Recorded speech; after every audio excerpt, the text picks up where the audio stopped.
On January 20th, 1993, William Jefferson Clinton became the 42nd President of the United States. At the time, most Americans were not aware of the extent of Clinton's criminal background, nor were they aware of the media blackout, which kept this information from the public. As State Attorney General and later Governor, Bill Clinton in 12 years achieved absolute control over the political, legal, and financial systems of Arkansas.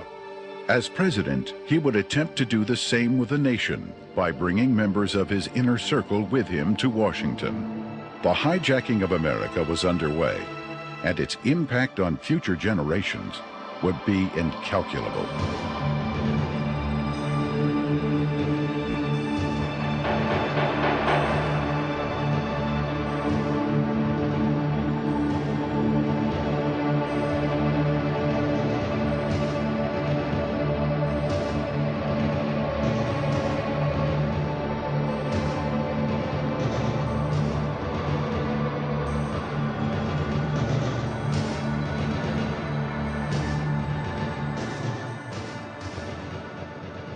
Bill Clinton was born in Hope and, of course, raised in Hot Springs. They had open bawdy houses over there at the time, and they had open gambling at the time. But Clinton grew up in that atmosphere, that different atmosphere of Hot Springs. If it felt good, you did it. He was selected to go to the national from Arkansas Boys Day, to be a delegate to the National Boys Day. And while he was there, he was able to meet John Kennedy. And I'm sure that sparked an ambition in this young man. And he apparently has always had an exceptional, keen mind, a keen intellect. And he early, evidently, had tremendous ambition. He was gifted in so many ways. The truth is, he's one of the most charming men that I've ever met in my life. He has more energy than any 10 people I've ever known. He was able to network himself into running for Attorney General virtually unopposed. And then he was able to take that position and catapult himself into the governor's office 2 years later and started building his foundation. When you think about Bill Clinton's aversion to the truth, you wonder if this is because of the lackadaisical moral background that he's had in this area. He lied about Rhodes, being a Rhodes Scholar. He never completed that and still said he was a Rhodes Scholar. He went to Moscow and did business with them against the United States government, and he wasn't challenged by the press about that. In Arkansas, while he was governor, he said he balanced the budget 11 times. He never did it once. Also, he said he didn't raise taxes, and he raised taxes 126 times. He can accommodate any situation that comes up because he's not hemmed in with the truth. I've never felt that Clinton, consciously or unconsciously, was hemmed in with morality. I first met Bill Clinton in the mid to late 70s. He was an up-and-coming politician. There were a group of us, Jim Guy Tucker, Bill Clinton, Sheffield Nelson, and myself. And we kind of ran around and palled around with each other. It was from that point that I did a lot of projects for Bill from a marketing perspective. In 1988, I went to Bill. I said, I need a job to kind of relax, mellow out. Bill Clinton and Betsy Wright, they suggested that I go to work for a place called the Arkansas Development Finance Authority. And they said my talents could really be used there. It was the best kept secret in Arkansas. After about 2 weeks, I went to Wooten Epps, and I said, Wooten, I think I've got enough background on this that we can start marketing it. Now, what is the criteria for loans? He said, whoever Bill wants to get a loan. To go back, though, to that moment in time, I'd been there about a month, and I realized that I was in the epicenter of what I'd always heard about all my life, What most people have heard about is the machine. I was literally working, sitting in the middle of Bill Clinton's political machine. It was where he made payoffs, where he repaid favors to people for campaign support. I was in an interesting seat, and I knew it. We had a board meeting. In that particular board meeting, I was sitting at the end of the table. James Brannion, who was chairman of the board at that time, was sitting at the head of the table. James Brannion stood up in a public restaurant, and he hollered at the Beverly Enterprises guy, Bobby Stevens, and said, "Did you get the $50,000 campaign contribution from the client that you're introducing the loan for?" He said, "Not yet." He said, "Well, then hold up the loan till we get it." I stood up, went up to James, and I said, "James, don't yell stuff like that. You don't need to be yelling it in a restaurant. That sounds real bad." He was just burly and arrogant. He said, "Who cares?" Bill Clinton sold the concept of ADFA to the people of Arkansas as a vehicle for creating jobs and assisting churches and schools. In reality, millions of taxpayer-guaranteed dollars were being channeled to Clinton's election campaigns, to his inner circle of friends, and to his wife Hillary's law firm. This may explain why ADFA had been drafted in such a manner as to keep its decision-making procedures secret. If you needed $1 million, you had to get your application handled by the Rose Law Firm, pay them $50,000. There were 5 other companies in the state of Arkansas that were actually more qualified in bond structuring and applications, but Rose Law Firm got them all. I started checking around, and I kept asking, well, one thing's bothering me to the comptroller, Bill Wilson, how do people make payments on these loans? He looked at me and said, they don't. He thought I knew. Well, that blew my mind. And this is about 2 months in, and it was getting tough then. So I started gathering the documents. After everybody left, I would stick around as if I were working on the annual report. That would give me access to all the documents, and I make copies of them all. For about 2 months, I watched accounts accumulate money. At the end of the month, they zero balanced. They're laundering drug money. There were $100 million a month in cocaine coming in and out of Mena, Arkansas. They had a problem. They were doing so much money in cocaine, $100 million. You create a problem in a little state like Arkansas. How do you clean $100 million a month? ADFA until 1989 never banked in Arkansas. What they would do is they would ship the money down to Florida, a bank in Florida, which later would be connected to BCCI. They would ship money to a bank in Atlanta, Georgia, which, by the way, was later connected to BCCI. They'd ship to Citicorp in New York, which would send the money overseas. And there was an interesting one, a bank in Chicago. That bank, by the way, is partially owned by Dan Rostenkowski. Dan Lassiter would get the bonds. He would become the broker for the bonds. He would transfer money back to ADFA. He never sold a bond. The money then would leave ADFA, go into one of the various banks for the specific bond loan, and they would zero it out. When they zeroed it out, they were giving it back to Lassiter, less their handling fees.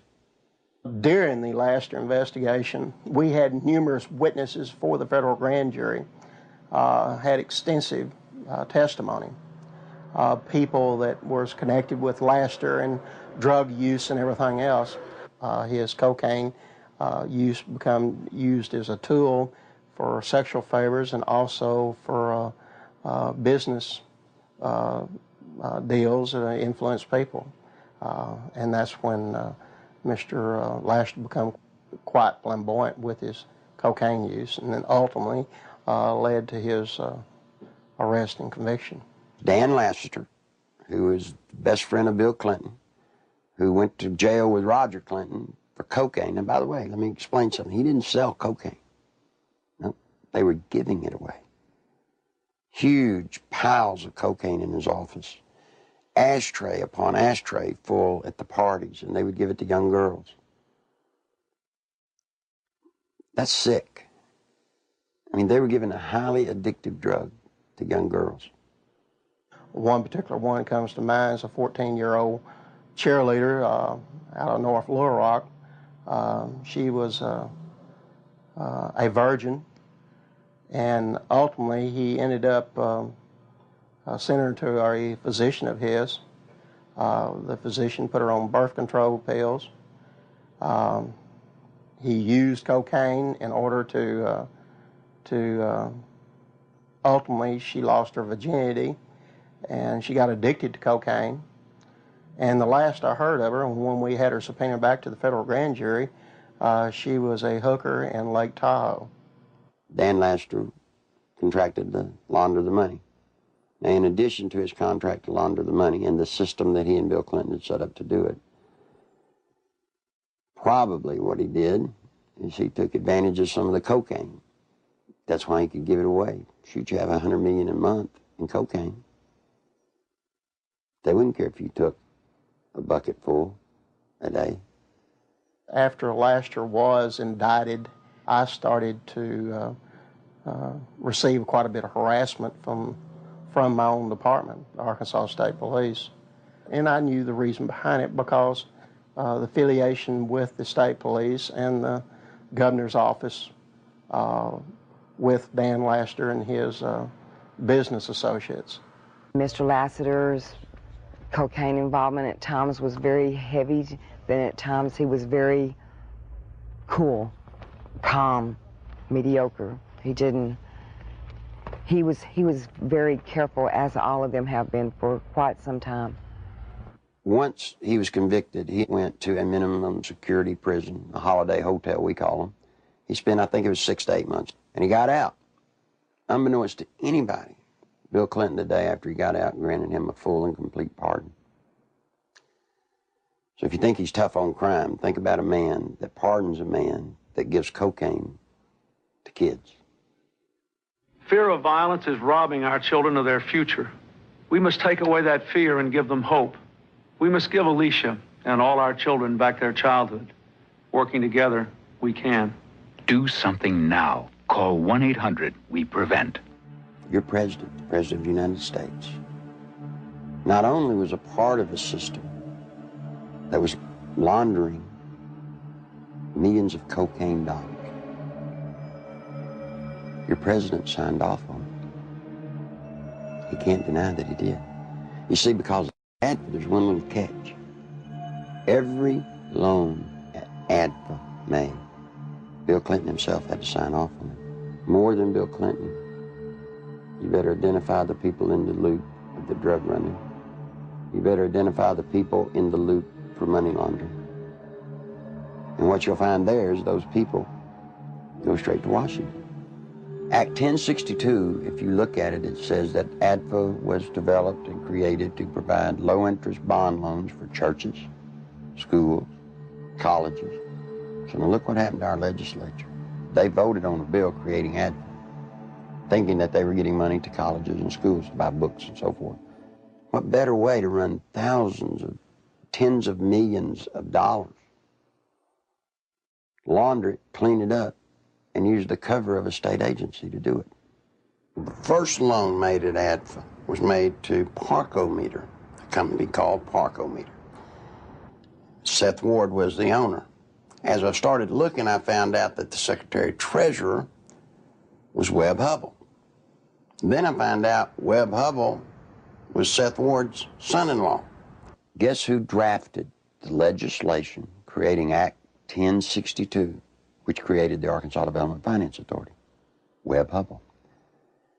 Guess who introduced the legislation to our legislators and got it passed through our House? Webb Hubbell. Guess who got the first loan? Webb Hubbell. Imagine this. Guess who did the audit and the evaluation of the application? Rose Law Firm. You guessed it. Who signed it? Webb Hubbell, Hillary Clinton. You see, that's against the law in Arkansas. You can't investigate yourself when the good faith and credit of the state of Arkansas is involved in a bond issue. He broke the law. Good Lord willing, creek don't rise. Mr. Hubbell will be serving some time in the pen for that one. Ironically, Webb Hubbell, a senior partner at the Rose law firm, was chairman of the Conflicts of Interest Committee at Rose. In 1988, he successfully advanced the Ethics in Government Act, which required Arkansas legislators to report governmental conflicts of interest. Incredibly, this law specifically exempted Governor Bill Clinton, his appointees, and his relatives. Clinton's appointment of Hubbell to the U.S. Justice Department exemplified the administration's total disregard for legal ethics. Hubbell's hasty resignation in March 1994 for overbilling of Rose clients was merely a ploy to remove Hubbell from the limelight before extensive criminal charges could be brought against him. Let me tell you about Parkometer. The first loan was $2.85 million. Never was a penny of that paid back. As the newspaper people started inquiring about the Parkometer loans, what they found was that Parkometer was actually building retrofit nose cone compartments that were being shipped to MENA. We find out that the nose cones were actually being used to smuggle dope back into the country. And what is scary, what's so scary, it's the same cast of characters. Webb Hubbell, the Rose Law Firm, are guilty, I say to you, of conspiring to defraud the state of Arkansas, the federal government, and conspired to solicit the sales and the laundering of money for illegal drugs. This is your president. This is his circle of power. These are the people, when he got elected president, he did not pass go. He took them straight to Washington with him. And by all things holy, I think he was planning to set up and do the same thing in Washington. In 1982, cocaine trafficker Barry Seal set up one of the largest drug smuggling operations in the United States in Mena, Arkansas, under the approving eye of Governor Bill Clinton. Barry Seal had a bunch of planes and supposedly had pilots.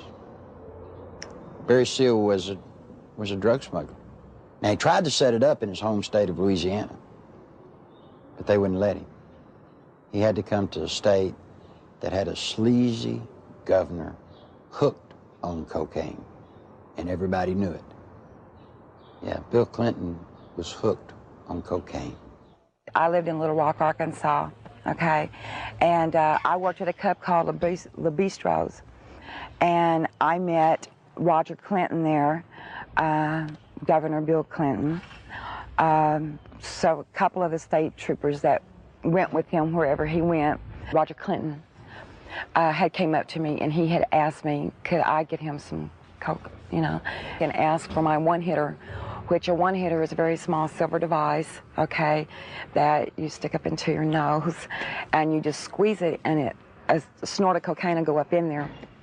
And I watched Roger hand what I had given him to Governor Clinton, and he just kind of turned around and walked off, and that's one specific. Dr. Suen, S-U-E-N, a doctor at the medical center here in Little Rock, has taken care of Bill Clinton for his sinus problems, which may indeed be drug-related to cocaine use as they destroy the sinus passages.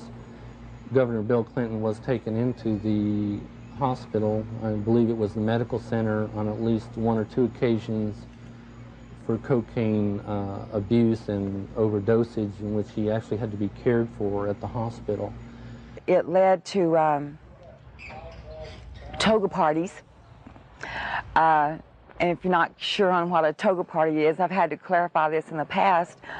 Toga party is where you wrap yourself in a sheet most of the time.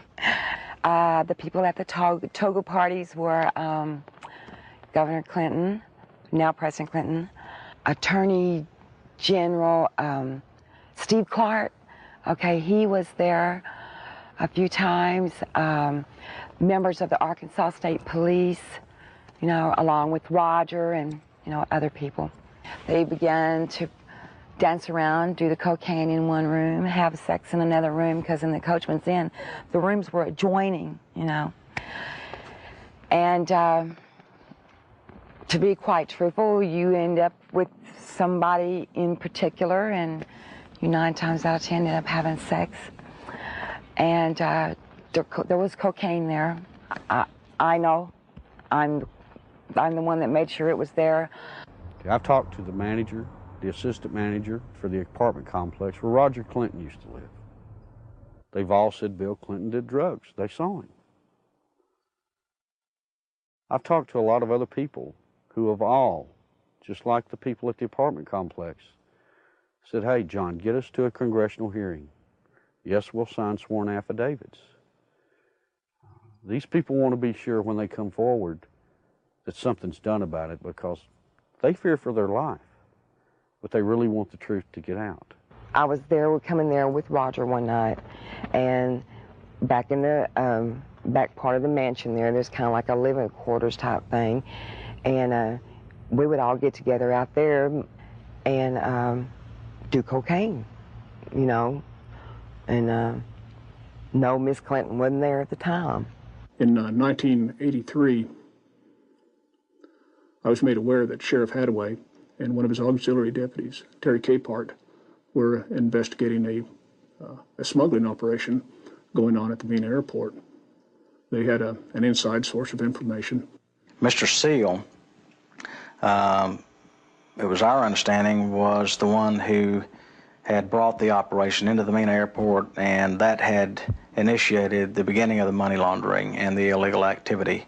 He said 1983 was his most profitable cocaine smuggling period ever. Said that the airplanes that he had placed at the Mena Airport, there were 4 of them, a couple of Senecas and a couple of Panthers, and 1 or 2 stragglers here and there, different airplanes. He said they were purchased solely for the purpose of cocaine smuggling. There was, in my opinion, more than enough evidence to prosecute a number of people for crimes regarding the Barry Seal case at Mena. I snuck around, crawled through the bushes, thinking that I'd really have to hide to see them unloading the dope. Didn't have to. You could walk right up to the airport and they'd unload it right in front of you. They would unload it, they'd offload it. They didn't care.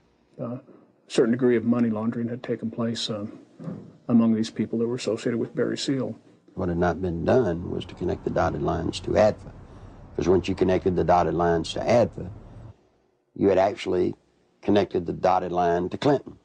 In addition to the operations at Mena, small clearings in other parts of the state were used as drop points for money and cocaine.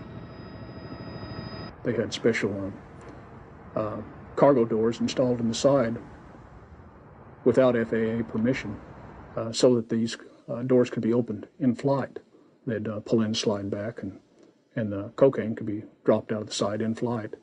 When you have a public which is aware of an ongoing criminal enterprise, when you have an international cocaine smuggler who is high profile, and a lot of people know that they are operating in a small area.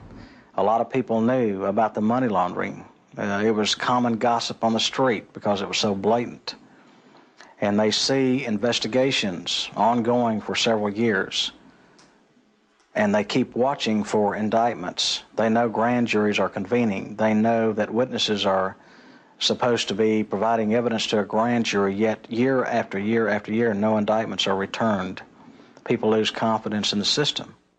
Clinton had integrated a number of corrupt cops, judges, and politicians into high-level positions to ensure the continued success of the drug smuggling, money laundering operations. All was going well until a fateful night in the fall of 1987. On August 22nd, 1987, Kevin had spent the night with his friend Don Henry. They left Don's home around 12:30 or 1:45 on the 23rd of August in early morning hours, and the next thing we knew, they had been run over by a train. There seems to be a small airstrip in the area. There have been sightings and reports of small airplanes flying very low with lights off in the area. I believe they saw something they shouldn't have seen. 3 weeks later, their deaths were ruled accidental by the state medical examiner, Fahmy Malek, and we disagreed with that ruling because we thought the evidence pointed to homicide. At that point, we had a lot of questions and no answers, and the facts didn't add up to what he was telling us, so we decided to get a second opinion and met with resistance from all fronts, both with our local law enforcement, with the state crime lab, with everybody that we turned to. We obtained court orders requesting samples of everything that the crime lab had for a second opinion, and Fahmy Malek resisted court orders. He refused to obey them.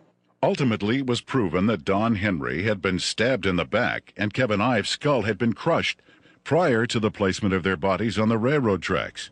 However, Malek stood by his ruling that the boys had simply fallen asleep on the tracks. Malek had been kept in office at the insistence of Governor Clinton for a number of years, despite vigorous public outcry to have him removed. As long as Malek's rulings pleased the governor's office or state police, they were left to stand, no matter how implausible.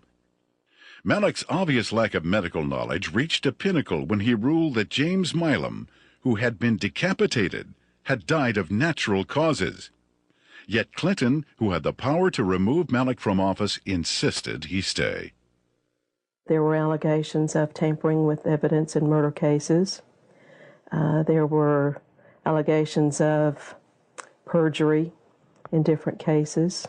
It didn't seem to matter what Malek did. Clinton protected him. He made excuses such as he's overworked, he's just stressed out, he's underpaid. They gave him a $14,000 raise, which was an insult to my family as well as a lot of others in the state who to this day are struggling with asinine rulings in the deaths of children and other loved ones. I was outraged that protecting a political crony of Clinton's was more important than the fact that 2 young boys had been murdered. Dan Harmon was just a local attorney in the town of Benton, Arkansas. And after Don Henry and Kevin Ives were killed and their bodies placed on the tracks and run over by a train, he approached Linda Ives and the Henry family about trying to help them. He's a manipulator. Gives a great closing argument in court. He's been trained for years to play the game. He knows how to do it. He's very good at it. Mr. Harmon can win your confidence, make you think he's the greatest guy in the world. He did that to Linda Ives. He helped lead them down a path that absolutely led to nowhere on this case. I got involved in the case, and immediately Harmon tried to discredit me without even knowing me. Couldn't figure it out. I run across a young lady named Charlene Wilson who told a horror story that I didn't really believe at the time. So I started searching for evidence to substantiate just part of what she had said. Harmon went ballistic. Called, he threatened me, threatened Sheriff Pridgeon, threatened Captain Gene Donham, the chief deputy. All because I talked to this one woman. The people at the track that night, to my knowledge, were Dan Harmon, Keith McCaskill, Larry Rochelle. I do know that the boys were watching the drop site, okay? And they got curious as to what was being dropped there. The fact is, we know who killed these kids. The whole reason this case, it's been slowed down, stopped, wherever we're at. They can't do anything with it as long as Clinton's in office, because it tracks right back to Bill Clinton being involved in the cover-up. He took care of everybody that ever covered anything up in this case. Everybody got promoted. A number of people approached the police with information about Don and Kevin's murders and consequently were murdered themselves. Shortly before Keith McCaskill was murdered, he knew that he was fixing to be murdered. He told his family goodbye, he told his friends goodbye. The night of elections in 1988, he took 2 pennies out of his pocket and threw them on the bar there at the Wagon Wheel and said, "If Jim Steed loses this election, my life isn't worth 2 cents." And he was murdered that night. Jeff Rhodes was a young man from Benton who was murdered in 1989. Shortly before his death, he made a phone call to his dad in Texas and told him he needed to get out of Benton, Arkansas, that he felt he knew too much about the boys on the railroad tracks and the death of Keith McCaskill. A couple of weeks later, Jeff was found dead. He'd been shot in the head. They'd attempted to cut off his head and hands and feet, set him on fire in a dump. A total of 6 people with information about the boys' murders were eventually murdered as well. Well, Jean Duffy was the head of the 7th Judicial District Drug Task Force. She was leading a team of narcotics investigators into a drug trail in Saline County that led her right straight to Dan Harmon. This information she shared with the 1990 federal OCDEF team that was investigating and targeting corruption and drugs in Saline County in central Arkansas. From her involvement in that, she was literally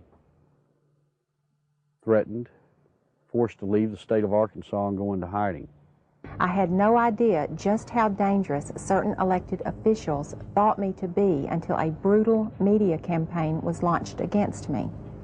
For months, there were daily allegations of everything from misspending funds to ordering illegal arrests. Every attempt was made to keep me from running the drug task force. We were even shut down completely for several weeks during a bogus state police investigation.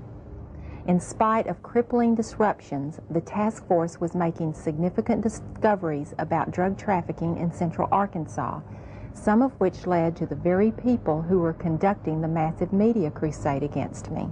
We discovered that drug trafficking in Arkansas was linked to government officials in frightening proportions.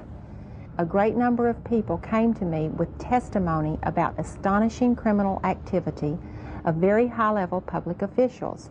Many were willing to testify before the federal grand jury. Robert Govar and Chuck Banks were the U.S. attorneys for the District of Arkansas at that time. I was subpoenaed to testify on behalf of the drug trafficking and the cartel, more or less is what it was, that had to do with Dan Harmon and what I call company, because there are there's a whole bunch of them that are involved. I was asked quite in depth about the drug trafficking that went on with Dan Harmon, Mr. Clinton, Roger Clinton. Although there was an abundance of evidence and word kept reaching me from members of the grand jury that they were ready to indict, no indictments came. Mr. Govar also insisted that he was ready to prosecute at least 2 key figures, but the holdup was his boss, U.S. Attorney Chuck Banks, who repeatedly delayed requests for indictments. Harmon had paid a visit to Chuck Banks, the U.S. District Attorney, who was in charge of that district. It's recorded, he signed in. He was there approximately 30 minutes, and up until that time, everything appeared to be running fine with the grand jury. Then, in November, Banks removed Govar from the case, and I was fired from the task force. From this point, the ordeal turned really ugly. In January 1991, one of the key targets of Govar's investigation, Dan Harmon, took office as the 7th Judicial District Prosecutor. Harmon immediately called a state grand jury to investigate the allegations against me. To avoid being jailed in Hot Spring County, which would have put me in serious danger, I left the state. In the meantime, Banks, who had taken over the federal investigation, attempted to give the appearance of carrying the investigation forward while systematically destroying it. He harassed witnesses, suppressed evidence, and finally announced in February of 1991 that the investigation had disclosed no credible witnesses or evidence against any public official. I received a phone call, and they told me that I had made a very big mistake. And I was assured by the U.S. Attorney's Office that my name, that my testimony, that my statements, that the people that were on that witness list would never, ever be revealed. Well, ha, you know. Someone in the U.S. Attorney's Office had given Mr. Harmon a list of the effective witnesses, you know. Some of them witnesses over a period of time have came up dead and or missing or have never been heard of again. That don't give you a very good feeling. I'm scared of these people. I'm very scared of them. Guess who arrested her? Dan Harmon. The very guy that she says turned her on to drugs now has her arrested. Dan Harmon, he walked to me, handed me what was supposed to be a search warrant, and he said, "Bitch," excuse me for saying that, "I told you if you ever brought my name up or brought anything up about the past dealings that we've had, that I'd take you down." He said, "You're going to prison. I'm going to put you in prison." He did. I'm here. I mean, I've watched second, third offense people walk around with probation on top of probation on top of probation. Not this lady. First time she's been arrested for drugs. They allege that they found in her home. She gets 30 years. Sure, everybody ought to be able to see through this. This is a man that told Linda Ives for years, "We're going to get to the bottom of your son's death." But yet when I start making progress, it looks like the people I talk to starts getting time in the penitentiary. Linda says it's business as usual in Saline County. Justice as in the English language that can describe how usual in Arkansas. There aren't any words that makes you feel as a parent or as a are capable of doing. You know, I think we were just kind of naive, common, ordinary people. Got up and went to work every day and came home and went to bed and assumed that everybody else did the same thing and tried to do what was right. And I think Kevin's death has been the rudest awakening that anybody could ever have to see what really goes on. I can provide information that has tentacles to Governor Clinton's administration. It is apparent to me that a congressional investigation is the last hope, not only for the people of Arkansas, implications of illegal activity, who has left in his wake and now vulnerable to the powers of oppression, but for the people of our nation who are now vulnerable to the powers of a president who has left in his wake implications of illegal activities and serious improprieties. Meanwhile, Welch and Duncan's investigation into the operation at Mina was about to derail. We'd been so busy investigating, just concentrating, focusing, that it took a while to register that nothing was going to happen. We could not understand what was happening. Neither Mr. Welch nor I were ever subpoenaed to testify before the grand jury and present massive amounts of evidence of wrongdoing by associates of Barry Seal. No indictments were ever returned against any of the individuals, and I can tell you there was extensive evidence. There definitely was some suppression of evidence and definitely a cover-up of an investigation, and somebody should be held accountable as to why that happened. Not one major cocaine bust was ever made in Arkansas out of Mina, Arkansas. Now imagine that, 10 years nearly in its running. Never one truckload ever got caught. During the In 1992 Attorney General's race in Arkansas, a member of Clinton's staff had approached Winston Bryant and had asked him to stay away from the Mena affair or the Mena matter. I've done quite a bit of investigation into the Mena. After Winston, quite frankly, it is a federal problem. He took office. Bill told me that he was no longer allowed to discuss the Mena Airport investigation from the Attorney General's office. The Attorney General's office is not like most Attorney General's offices across the country. We do not have the authority to convene a grand jury and initiate criminal prosecution. Well, a lot of people have said that the Mena operation stopped in 1986 when Barry Seal was gunned down. It's not true. Covert operations are still going on in Mena, Arkansas today. Now, if you stop and think, back when Bill Clinton was governor, he was asked about Mena. He said, well, that's a federal problem. I'm not going to get involved in it. Well, he's not the governor of Arkansas anymore. He's the president of the United States. We still have operations at Mena, Arkansas. This is his golden opportunity to take care of it. My question is, why doesn't he? I've always thought it was a wonderful thing to be able to serve your country as a federal law enforcement agent. And for 15 years, I did not encounter anything like the corruption which I encountered after the Mena investigations began. President Clinton's verbal commitment to a war on drugs has been negated by his actions. During his first weeks in office, Clinton revoked random drug testing for White House staff members. He eliminated 121 positions at the Office of National Drug Control. And he appointed Jocelyn Elders as U.S. Surgeon General, despite her well-known desire to legalize drugs. One of Hillary's investments, under the direction of Tyson Foods counselor James Blair, netted almost $100,000 on an initial $1,000 investment, a nearly impossible feat using legal methods. I can't read their minds or speculate, but I had absolutely no reason to believe that I got any favorable treatment.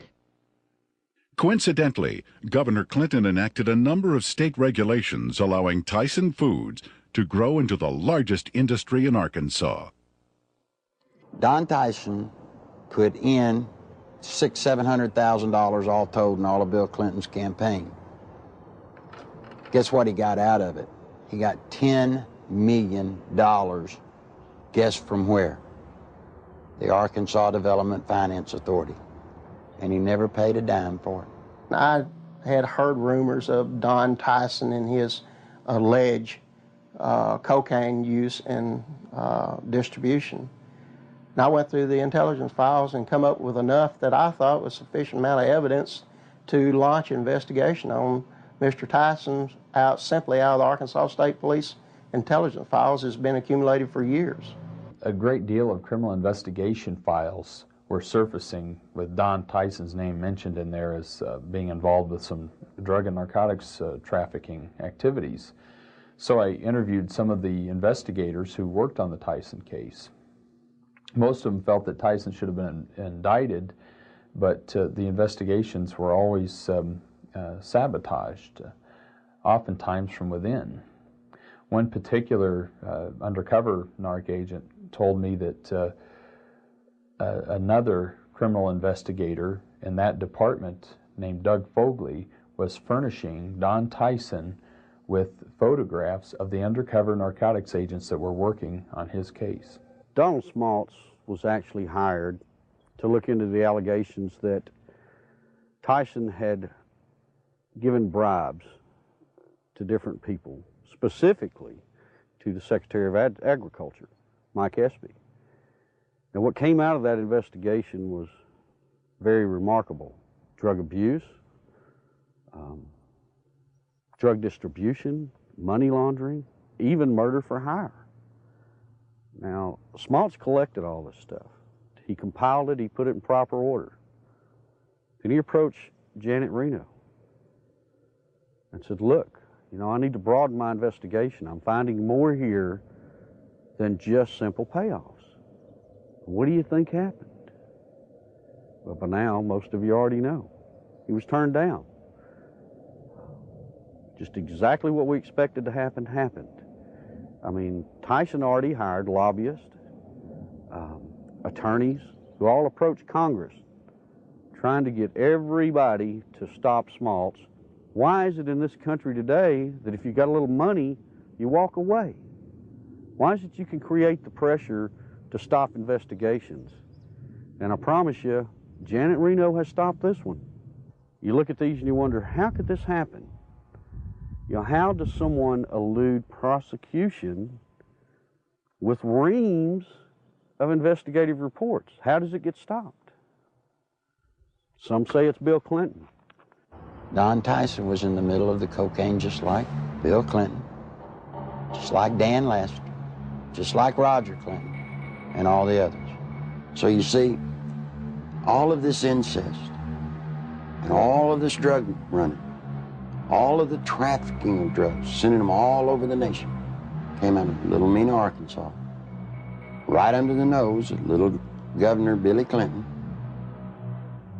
I went to Bill, and I said, Bill, you've got 2 weeks to tell the truth, or I'm going to tell it.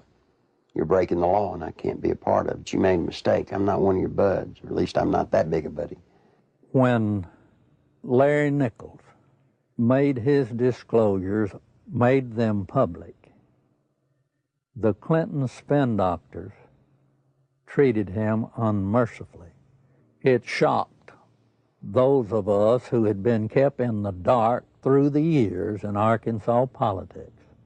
The Arkansas news media had done little, if anything, to uncover anything derogatory about Bill Clinton. And for these disclosures to come out of the blue was so shocking that the spin doctors attacked the messenger rather than tried to answer the charges that Nichols had made. And they did such an efficient job that it caused me and others to look with less than favor on Larry Nichols as an individual, because all we knew about him was what they were telling and the press was printing. One of the neatest things about Bill Clinton is how he handles the media. You see, Bill Clinton's an attorney, and when a witness comes out against his client, what's the first thing an attorney does? He tries to discredit that witness. They accuse me of everything under the sun, day in, day out. Every week, there was some new scandal in the paper that I was involved in. 6, 8 weeks later, they print a retraction. Wasn't me. But to this day, people in Arkansas think that I'm some evil person. As a result of that, the boy had to pay a high penalty. In his credibility, he had to pay a high penalty in his acceptability. And then when the new evidence came out that supported everything that Larry Nichols had said, he finds himself, I think, probably in the position of knowing that he had been exonerated, but he has not been exonerated in the minds of the people generally, in my view. And he finds himself probably in the position of wondering where he goes now to get his good name back. A lot of people wonder how Bill Clinton could control a state the size of Arkansas with the absolute authority that he did. It's not hard. You see, after 12 years, after kissing the people that have the money, Bill Clinton controlled the legal system. He controlled the judges. He controlled the attorneys. He controlled the banks. It's just a small state, a one-party state. What tends to happen in small states like that, I think, is the longer the person remains governor, that I think the greater the abuses are. And I think the abuses were very, very widespread under Bill Clinton. One thing that's very difficult for people to understand, Bill Clinton doesn't care about money. He cares about power. All he needed ADFA to do was to channel money to the big players financially. I got tickled when the reporters during the campaign came here. They were looking, trying to find out where Bill Clinton profited. He didn't. He profited by putting money into his friends' pockets. The way they were doing these bond issues and just the whole political atmosphere, quite frankly, was a scandal. But that's the way things had historically been done in Arkansas. But imagine this. Imagine the power this man has in Washington, D.C. Imagine what he can do to this nation if he gets that circle of power going there, as he did here. Nothing I can do, nothing you can do can stop it. Because he'll have the absolute power, and believe me, he will use it to have you investigated, to have you arrested, to have your company audited. No, that's what'll happen when his circle of power is complete. When I worked at ADFA, it was not uncommon for Bob Nash to call me up and say, hey, Nichols, the governor needs about $5 grand transferred to his travel account so he can go see his ladies. And we would at ADFA transfer $5,000 to $10,000 for him to go see his girlfriends in either L.A. or New York. He'd use so much travel money to go see women out of his regular travel budget, he would even have to borrow money from ADFA, not to mention the fact that ADFA's budget was not quite as scrutinized as the governor's budget. But he literally used money, ADFA money, the people of Arkansas, taxpayers' money, to conduct liaisons. During the 1990 Arkansas gubernatorial race, Larry Nichols, in a last-ditch attempt to alert the public, boldly filed a lawsuit against Bill Clinton. As expected, the lawsuit was eventually quashed, sealed, and illegally dismissed by a Clinton-appointed judge. What Nichols didn't expect was a complete media blackout of the facts he presented. Back in 1990, after all the damage they had done to me, I did something that most people wouldn't do in Arkansas.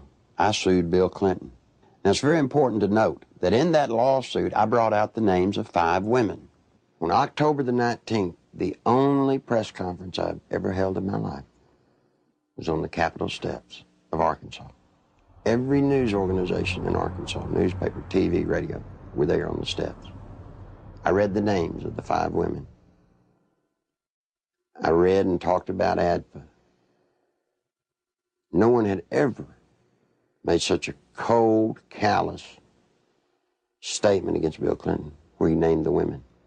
When I got through with the press conference, I went through the center door and I walked off with the camera crews with me, and I walked all the way to the end to the governor's office. And I left the press release right on the governor's secretary's desk. Not one bit of the press release made it into the local TV or the local newspapers anywhere. It didn't show up anywhere. The reason I tell you that is because in those days he had the circle of power complete in Arkansas. Eventually, every allegation stemming from Nichols' 1990 lawsuit and press conference would prove valid regarding Clinton's taxpayer-financed sexual liaisons, his drug usage, and his criminal activities relating to ADFA and Whitewater. Gradually, the women who had carried on adulterous affairs with Clinton began to emerge.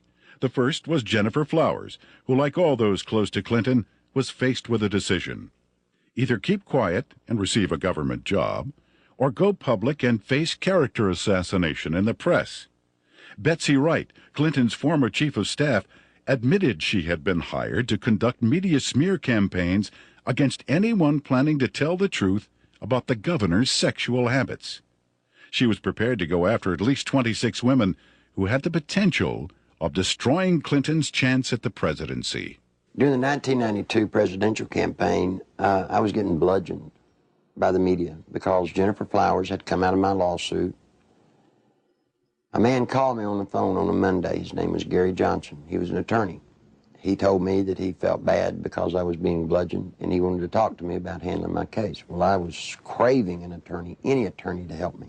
You know, I saw Larry out there doing battle, so to speak, on his own, and I felt like he needed some help. I met him on a Tuesday. He was a special attorney. I didn't even know it. You see, he lived next door to Jennifer Flowers. For security purposes, Gary Johnson had installed a video camera near the front door of his Quapaw Tower condominium. Looking at someone in front of my door, it got a perfect shot of them in front of Jennifer Flowers' condominium. And it wasn't my intention ever to take pictures of Bill Clinton going in to see Jennifer Flowers. I could care less who Bill Clinton goes to see. But it just so happened she lived next door to me, and I mounted the camera there. Guess what he caught on tape? Bill Clinton walking into Jennifer Flowers' apartment on numerous occasions with a key. I actually saw him go into her condominium. It wasn't that I was standing there looking out my peephole watching Jennifer Flowers' condominium. It had nothing to do with Bill Clinton. It's just that I got the camera. I had the camera before Jennifer Flowers moved in. And when she moved in, she just happened to have some very interesting house guests. Go back to 60 Minutes when Bill and Hillary were loving kisses. They stood up and lied, and Bill said that he had never been to her apartment, that he had only called her once from the kitchen and from his office. That's an absolute lie, and these tapes proved it. The 60 Minutes interview had been designed specifically to save Clinton's campaign, not necessarily to get to the truth. And they came to us because they were in big trouble in New Hampshire.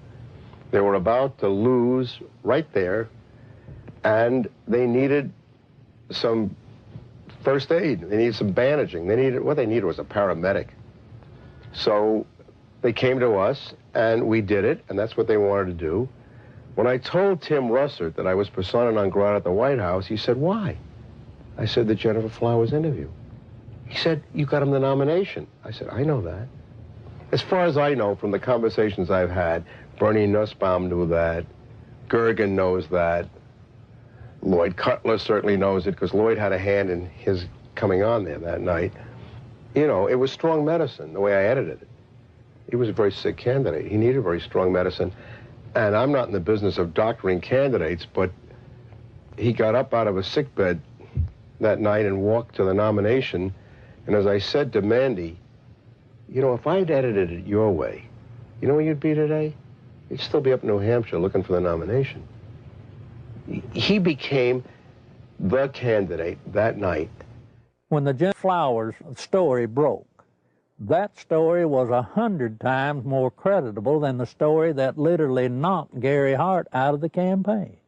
I had been Jennifer Flowers' neighbor. I knew that Bill Clinton wasn't telling the truth about that. Bill Clinton, I think, would do just about anything to save his political hide. He got threatening phone calls. He asked me, he said, "Well, they hurt me?" I said, "Well, they hadn't hurt me." I don't know why I didn't worry more about that. Basically what they said was, you mind your own business. And all it did was made me mad. I never thought in a million years that anybody would follow up on it. We filed the request for the subpoenas on Thursday. Saturday morning, we found Gary Johnson beaten and left for dead. And without getting into gory details, both elbows were dislocated, his collarbones were broken, his spleen and his bladder were ruptured with holes the size of $50 in them. His nose, his sinus cavities were all crushed. He had been beaten by Clinton's people. Were they very large? Yes. Yes, they were. Did they say, "Where's the tape"? Yes, they asked me for the tape. And what's sick is the man gave them the tapes, and then they went and broke his elbows, punctured his spleen, punctured his bladder. They looked like state troopers, I'll say that. Clinton can be a very dangerous individual in the state of Arkansas. In my lawsuit in 1990, I named the lady Sally Perdue as having an affair with Bill Clinton. Sally had an apartment in Little Rock, and the Clinton security guards would drop him off at her apartment and go park in the woods. When Clinton got through doing his business, he was flicked their porch light and they'd know to come and get him. She started coming out, started talking. Well, believe it or not, before she could talk, Clinton's people got to her and offered her a federal job or break her legs, whichever one was the best. Sally Perdue, former Miss Arkansas and radio talk show host, carried on a sexual relationship with Governor Clinton between August and December 1983. State troopers in government vehicles were used at taxpayer expense to shuttle Clinton back and forth to Sally's home. Perdue, who today supervises a home for people with Down syndrome, was offered a $60,000 a year federal job to keep quiet. She refused. And you see, that's illegal. You can't offer a federal job to get someone to hush. Following her attempt to go public, Miss Perdue lost her job and started receiving threatening phone calls and letters. Live ammunition was found on the seat of her car, and the rear window of her vehicle was shot out. Even though a number of witnesses have corroborated her story, the American press has refused to print it. During the 1992 presidential campaign, interviews with ABC and NBC, as well as an appearance on the Sally Jesse Raphael show, were taped, but were never aired. She had actually been on the Sally Jesse Raphael show right after the New York primary. Did you know the TV stations around the country blacked out that program and wouldn't show it? In December 1993, former bodyguards of Bill Clinton came forward with detailed information regarding the governor's sexual encounters with a number of women. Larry Patterson and Roger Perry, both veteran Arkansas troopers, boldly spoke on the record. Two other troopers who initially spoke off the record were later identified as Danny Ferguson and Ronnie Anderson. In April 1994, a fifth trooper, L.D. Brown, came forward and corroborated their stories, adding that Clinton's sexual partners numbered over 100 during the period he was employed by the governor. The trooper's official duties included approaching women to obtain their phone numbers for Clinton, driving him to rendezvous points in state vehicles, guarding him during sexual encounters, securing hotel rooms, and lying to Hillary about his whereabouts. Phone logs and other corroborating evidence fully back these reports. I saw on several occasions Bill Clinton engaging in sexual acts while I was either blocking the road or working security at the governor's mansion. I saw them with my own eyes take place. So it's not a rumor, it is firsthand. The entire conversation inside a vehicle in a 2-hour drive from one point to another would be totally about sex and women or jokes. He would actually ask people how they performed oral sex on women in cars. I'd been in that conversation. He would ask if you had ever had 2 to 3 women at one time in one bed. Things like this. Bill Clinton was obsessed with that. The first or second time that you're with him and you're alone and you see some attractive woman, he would say, "Hey, Larry, what would you like to do to her?" And, you know, this is the governor of the state of Arkansas. The majority of his off time was spent trying to figure out ways to be with women that he wanted to be with. He was more discreet during a campaign year than he was in a routine year as governor, an off year. We were required to work overtime so we could sit outside someplace and block the road, or sit in some driveway, or sit at some, apartment complex while he went in to take care of his female friends. State money was utilized. He had certain troopers that he used for certain women, and Larry Patterson and Danny Ferguson were used for 2 women in particular. He would tell you, "Larry, see the blonde-headed lady in the green outfit? Go get her. name and her telephone number for me. He would say, "She has that come hither look." And that was verbiage that he used quite often. And on several occasions I have gone out into the crowd. I never had one of the females to refuse to give me her name and her address. On one occasion, it was a Christmas parade of 1989 in a small town in northeast Arkansas.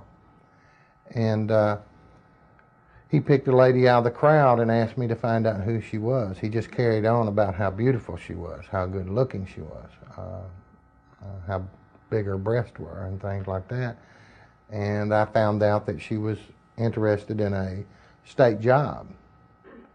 And she gave me her name and number, and I said, well, maybe the governor will call you, or can I call you? And when we got in the car, I gave the governor her name with her phone number, and I said, you'll like this, she's interested in a state job. And he said, oh, good, good, good, good, good. The next time I saw that lady, she was working for Bill Clinton in his presidential campaign the night he announced his candidacy for president. I was told by Bill Clinton that this was part of my job, to keep people from finding out about his affairs. Most of the women that Bill Clinton had sexual affairs with were well taken care of. They have good jobs, or their husbands ended up with good jobs. They were well taken care of, and the actual time spent trying to cover up these affairs while he was governor was nothing like it was when he announced that he was running for president. In an attempt to silence the officers, the Clinton administration launched an elaborate counterattack, which included urging Ferguson to change his story and levying false accusations of insurance fraud against Perry and Patterson. When Larry Patterson and Roger Perry came out, Clinton's security guards, they substantiated everything that I'd alleged in the lawsuit. These people were there, they were his bodyguards. But watch what happened. The same thing that happened to me, they planned to do to them. They roasted them in the media. They said they were committing insurance fraud. The evidence of that these state policemen have brought forward relative to Clinton's womanizing is being questioned by the spin doctors as not being credible. Yet it is more credible than the evidence on 90% of the people who are confined now on death row across America. Is this fair? Did y'all see there were papers saying that the troopers were telling the truth and were found innocent? Heir to the stories they were telling have a basis, since they're not the scumbags that the spin doctors for Clinton tried to make them out to be? These two have had the courage to come forward, and the evidence that they have presented has not only been credible, but it's been overwhelming. And the truth is, I'm convinced that it's just the tip of the iceberg. On May 8, 1991, Paula Jones, a state employee with the Arkansas Industrial Development Commission, was working the registration desk for the governor's Quality Management Conference at the Excelsior Hotel. Governor Bill Clinton was to be the main speaker. I was approached by one of Bill Clinton's bodyguards named Danny Ferguson, and I was given a number. And I asked him what it was. I held out my hand, and he said, it's a number to a hotel room that the governor would like to meet with me. Well, I was surprised, and I kind of talked it over with my coworker, and we didn't have any reason to believe that we couldn't trust him, so I agreed to go on up to the room and meet with Mr. Bill Clinton. I got to the room, and Governor Clinton, he opened the door to meet me. It was a room that did not have any beds in it. It had couches and stuff like that. It was more like a meeting type room. And he had asked me about my job and how I liked it and who my boss was, and I told him, and he mentioned that he liked the way that my curves were on my body, and he liked the way that my hair went down my back, the middle of my back. And then he tried to lean over, and he started to put his hand up my leg, which it happened so fast, and he tried to kiss me on the neck. It happened so fast, but he tried to bend over and kiss me on the neck as he was putting his hand up my leg. And I backed off. I said, I don't want to do this. And I said, I think I need to be going. And then he got up before I even knew it and dropped his pants. And Bill Clinton asked me to perform oral sex on him, which I declined. And I jumped up and I told him I needed to go immediately. That's when he went to say, if you have any trouble whatsoever, you have Dave Harrington, your boss, contact me immediately. And I said, well, I'm leaving. And I started to proceed down the hall to the door, and he followed behind me. He said if we could try to keep this between ourselves. And I went down the elevator, went back to my registration desk, and I told Pam the whole story. I can't understand how somebody can take advantage of somebody like that. And then they have the audacity to drop his pants. I mean, you know. I'm not going to dignify this by comment on. Paula gave the exclusive to the Washington Post, and Mike Isikoff, we were going to be as open as we could with the Washington Post.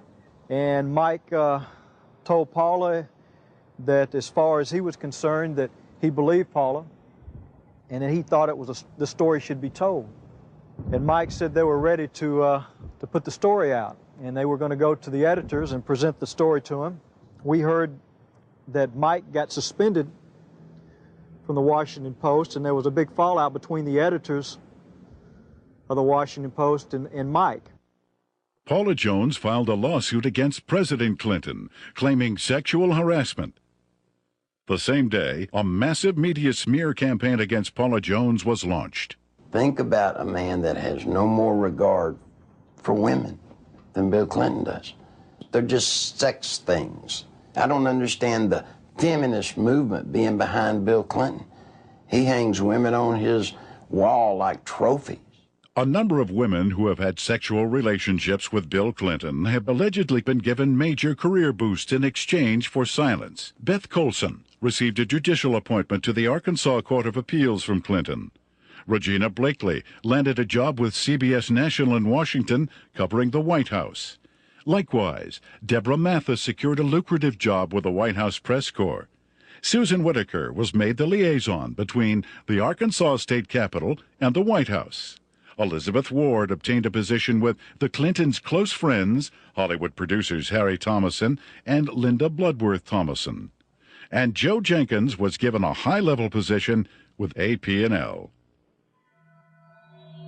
One of the most harrowing stories of Clinton's attempt to keep his promiscuity hidden involves Jerry Parks, a private investigator and former chief of security for Clinton's campaign headquarters.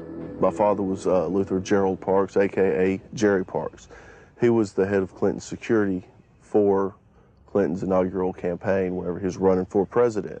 My father was brutally murdered at Chenal Parkway and Arkansas Highway 10 in one of the most elite parts of Little Rock, Arkansas. Someone pulled alongside of him and started shooting at him. They cornered him, stopped him on Highway 10 as he was turning left onto Highway 10 off Chenal Parkway. They stepped out of the car after blocking his path. He was shot 5 times, once in the leg, once in the arm, 3 times in the chest. My father had a file on Bill Clinton's infidelity and his affairs that ran from approximately 82, 83 to somewhere between till about 90 to 91. The file consisted of pictures, time, dates, places of where Bill Clinton was at, where Roger Clinton was at, the type of drug use that Bill Clinton and Roger Clinton were involved in. I was the only person that would ever go with him when he would do his private investigative work. And I remember 4 to 5 times that I was with him, and that's what he was keying on. I saw Clinton with a lot of different women, a lot of different types, sizes, shapes, colors, one of them being Jennifer Flowers. You know, I was just like, wow. It was more neat than anything else that, you know, somebody that is this famous, this bigwig, can get away with this. This just blew my mind. Shortly before Jerry's death, the phone lines at his home were cut, the security system was disconnected, and the Clinton files were stolen. I believe my father was assassinated because he was the one link that could actually close everything and completely shut Clinton down. I feel that Bill Clinton had my father killed to save his political career. When I did contact Little Rock Special Investigative Services, they told me that they'd been pulled off the case 3 weeks prior to that. That just blows my mind on how when I hear they're making progress, all of a sudden they're pulled off the case. Something's not right there. Bill Clinton has been the way he is ever since I've known him. He hasn't changed. He will not change.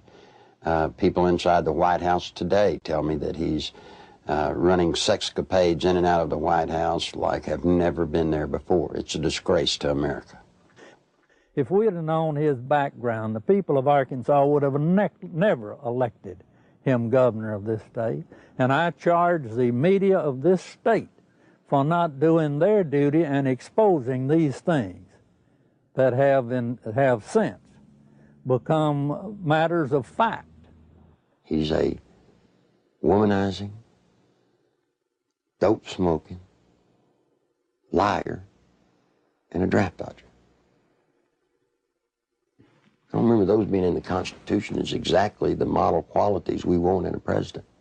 I think the media has been part of the covering up of the actual true story of and character of Bill Clinton. I believed with all my heart that the American people had the right to know what they had been sold. Bill Clinton is not the person that they voted for. Voters who depend on the media for unbiased information regarding political candidates have been betrayed. Much of the information concerning ADFA, Whitewater, and Clinton's sexual promiscuity was known by the media as early as 1990, yet was kept hidden. The media's heavy pro-Clinton bias prior to the 1992 election was best summed up by Newsweek when they candidly stated, "Truth is, the press is willing to cut Clinton some slack because they like him and what he has to say." In May 1994, Newsweek added, "The national press has been restrained in its accounts of Bill Clinton's private life, and with good reason. Most of those who have made charges against him have been despicable people, jealous and stunted sorts." What an indictment about the media. You knew the truth about Bill Clinton. You just didn't like George Bush. I know Bill Clinton, probably as well as anybody. We used to train him on how to look straight into a camera and lie through his teeth. And you see, part of Bill's pathological lying is the fact that we've taught him how to believe the lie that he's telling.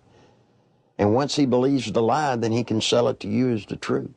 The world is at risk when the commander-in-chief of the United States of America is a man that will look at another government, who will make trade deals and lie through his teeth.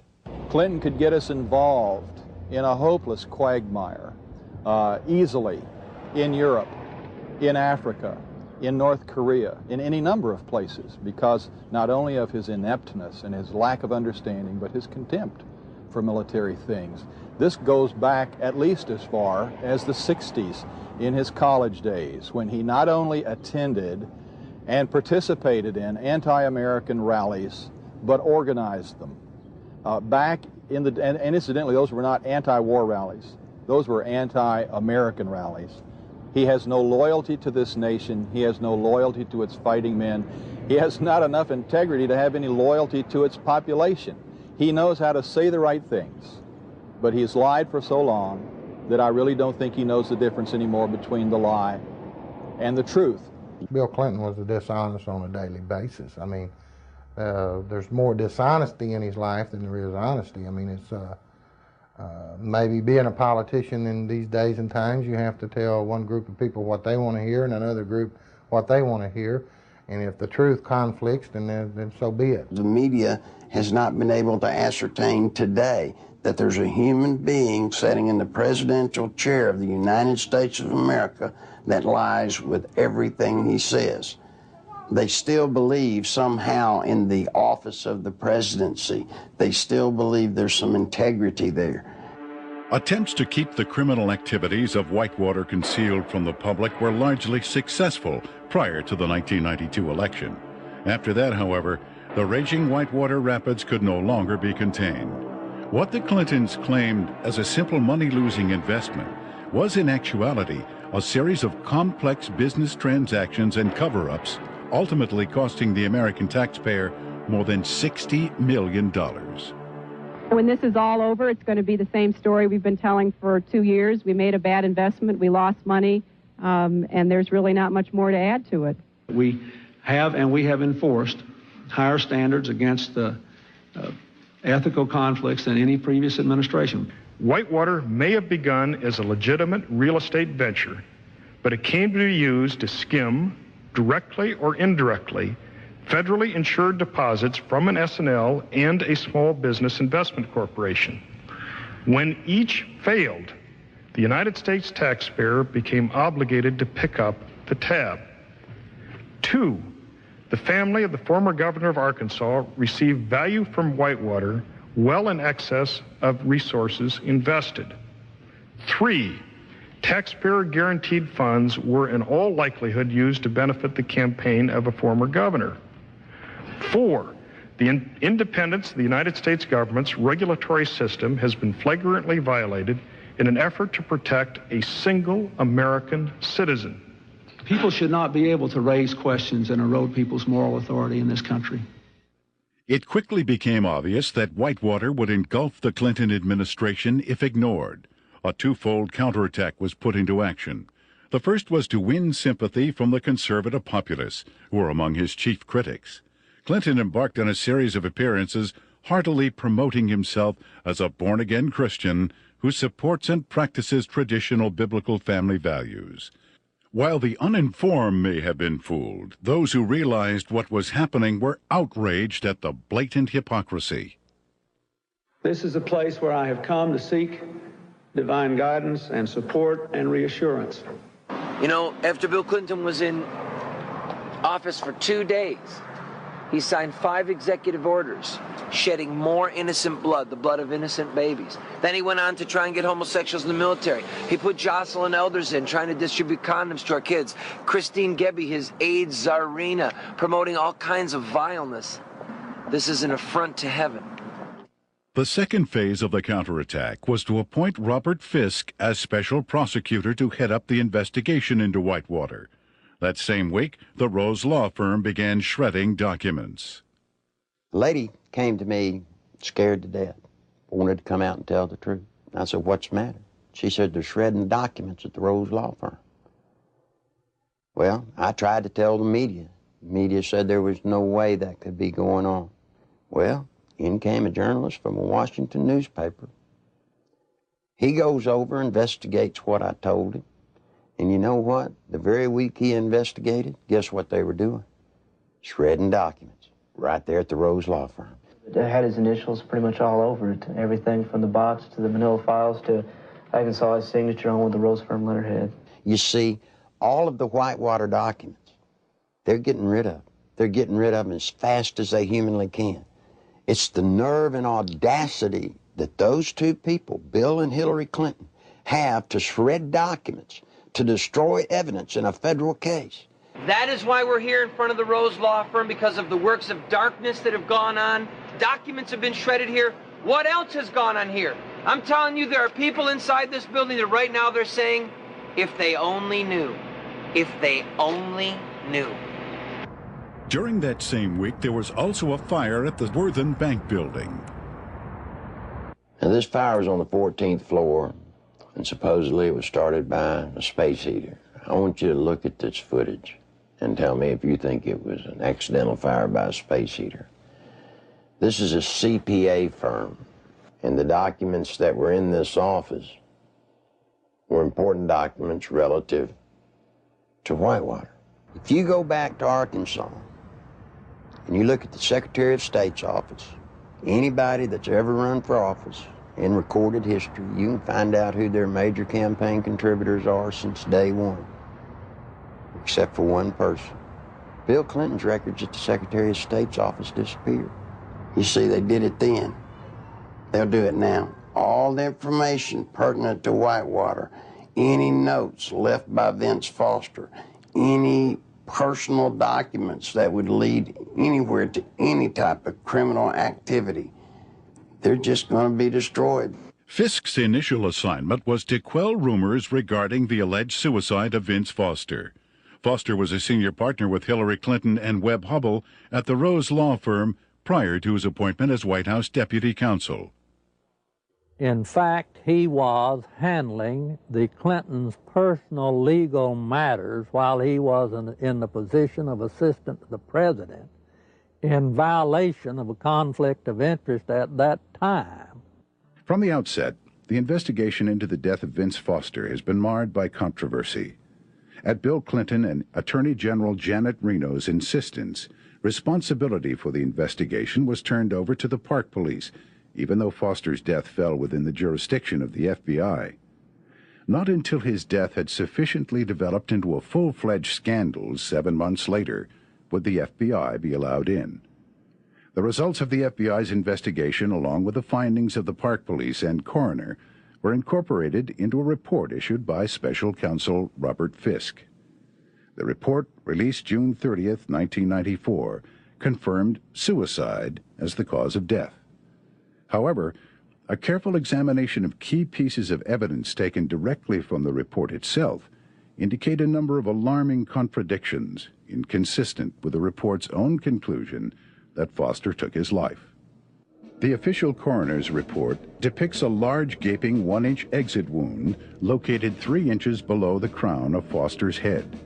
According to Fisk, the area surrounding the body at the park was meticulously searched to a depth of 18 inches, but no brain tissue or skull fragments were found.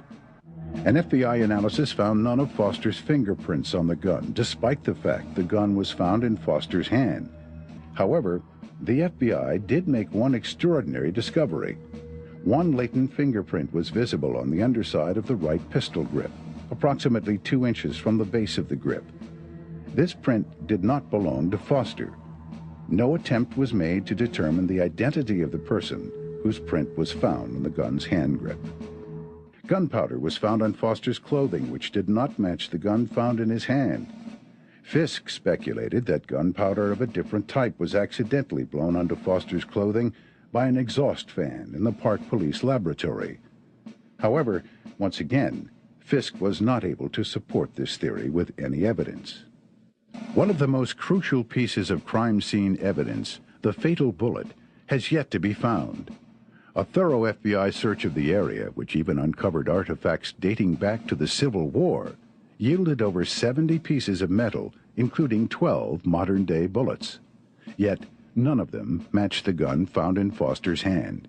Against standard police procedure, not one resident living nearby was ever contacted during the investigation to find out if a gunshot was heard.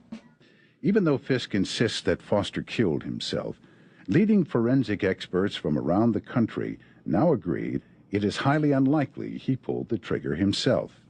Within minutes of the verification of Foster's identity, the Park Police issued orders to seal Foster's office at the White House.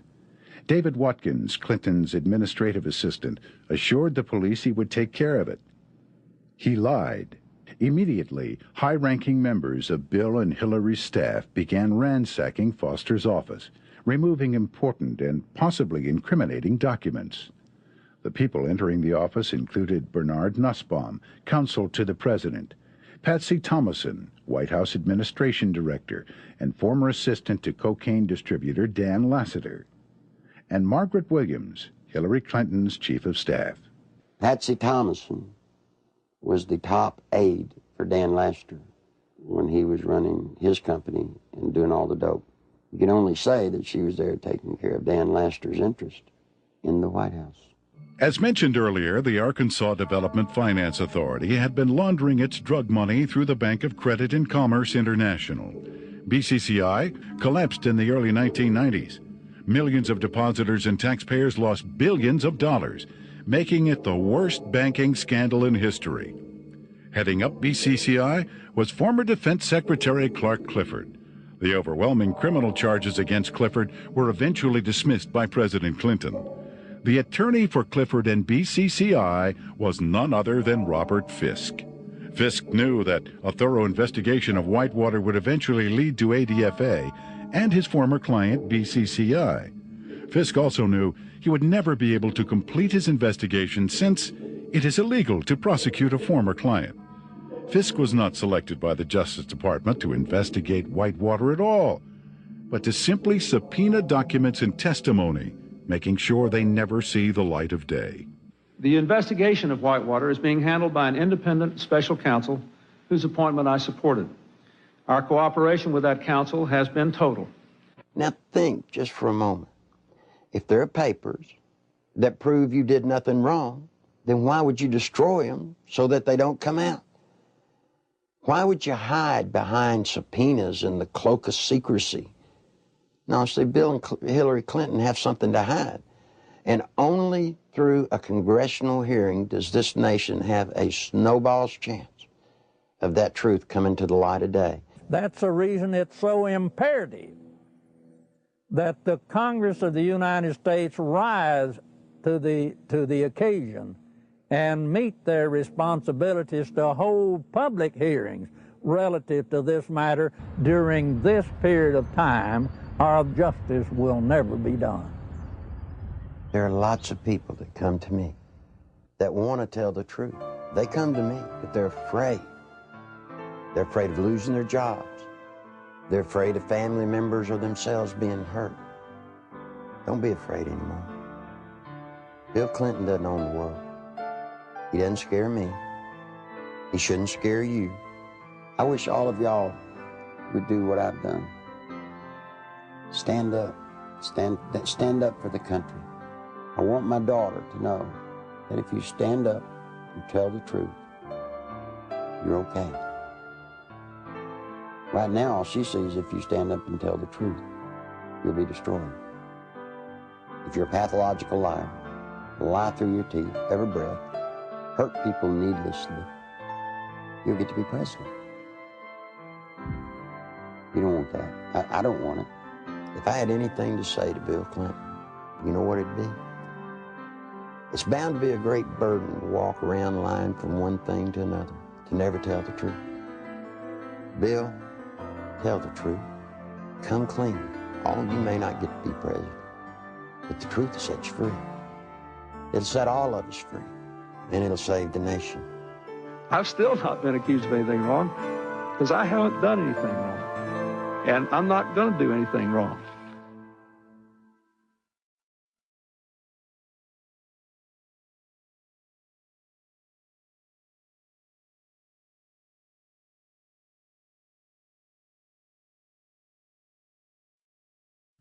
Although the documented information contained in the Clinton Chronicles continues to be reported in England and other countries, here in America, the media blackout continues. On July 14th, 1994, copies of the Clinton Chronicles video were hand-delivered to every member of the United States Senate and House of Representatives. On July 25th, documentation supporting the film was presented to Congress at their request. Whitewater hearings were scheduled to begin the next morning. However, the then House and Senate majority leaders, plotting with Robert Fisk to withhold evidence, refused to allow any of this documentation to be admitted. In addition, eyewitnesses willing to testify under oath who could confirm Clinton's involvement in the Arkansas drug smuggling money laundering operation were flown into Washington, but were barred from giving any testimony. Once again, the Constitution of the United States was undermined and the American people were not allowed access to the truth. That same day, a massive media smear campaign was launched against the Clinton Chronicles. Time magazine, Newsweek, U.S. News and World Report, and major newspapers around the nation simultaneously published false information about the video in an attempt to diminish its distribution. Nevertheless, members of Congress point to the Clinton Chronicles as playing a major role in bringing about the firing of Robert Fisk, as well as the reopening of the investigation into the death of Vince Foster. On August 3, 1994, Larry Nichols was arrested on false charges of writing 2 bad checks and failing to obey a yield sign 7 years earlier. The American media reported the arrest. When the Arkansas police admitted that the checks and traffic violations were fabricated, charges were dropped, yet the media failed to report it. Nichols has suffered 3 attempts on his life since the release of the video. Federal agent Bill Duncan, a 15-year IRS veteran with a permit to carry a gun, was arrested for carrying a weapon, then handcuffed to a pipe in the basement of the Washington, D.C. police station and later released. This incident effectively brought the MENA drug smuggling money laundering investigation to a halt. Duncan was later instructed by his superiors to lie to a federal grand jury regarding the results of his investigation. When he refused, he was forced to resign. Arkansas State Police investigator Russell Welsh nearly died after being poisoned with military-grade anthrax, a poison available only through the United States government. Arkansas State Police investigator Dr. Lauder, who successfully led the investigation against cocaine distributor Dan Lassiter, was forced to resign after attempting to reopen the cocaine trafficking investigation into Don Tyson. John Brown, Saline County homicide detective in charge of the Ives Henry murder investigation, was removed from the case after providing Congress with information linking the Clinton administration to drug trafficking in Mena, Arkansas. Brown was forbidden by his superiors to discuss Clinton's connection to the Ives Henry case, and after his refusal to do so, was forced to resign. In February 1994, veteran journalist L.J. Davis was beaten in his Little Rock hotel room. His attacker tore pages from his notebook which contained information about the inner workings of the Rose Law Firm and the Arkansas Development Finance Authority. In March 1985, Wayne Dumond was castrated and subsequently imprisoned for allegedly raping Bill Clinton's 17-year-old cousin. Even after evidence had proven that Dumond had been falsely accused and was completely innocent, Clinton blocked his release from prison. To date, every case which would link Bill Clinton with any criminal activities have been effectively shut down by various governmental agencies. The one office that all of us universally look up to, irrespective of what party or political philosophy we espouse, is the presidency of the United States. Since the election of Bill Clinton in 1992, we Americans, with sadness, have learned week after week to have different stories come out from around the country pointing up the reality that we have in the White House today, a draft-dodging womanizer who is a pathological liar. It's a very dangerous thing for America and a dangerous thing for the world. I can only, conclude that the responsible course for the House of Representatives to do is to introduce a resolution of impeachment against Bill Clinton. It is with sadness that I make this statement, because this action will introduce something that we Americans don't want to see in our political process. But we can't continue down the course of what we see unfolding before our eyes almost every week or almost every day. And the best thing for all of us is to get it out in the open and go forward and let the chips fall where they may. Under our Constitution, the House introduces a resolution of impeachment, and the U.S. Senate is a place where a trial takes place. And I think for the good of the country, for the good of the peace and tranquility of the Western world, this is a course that Congress should take.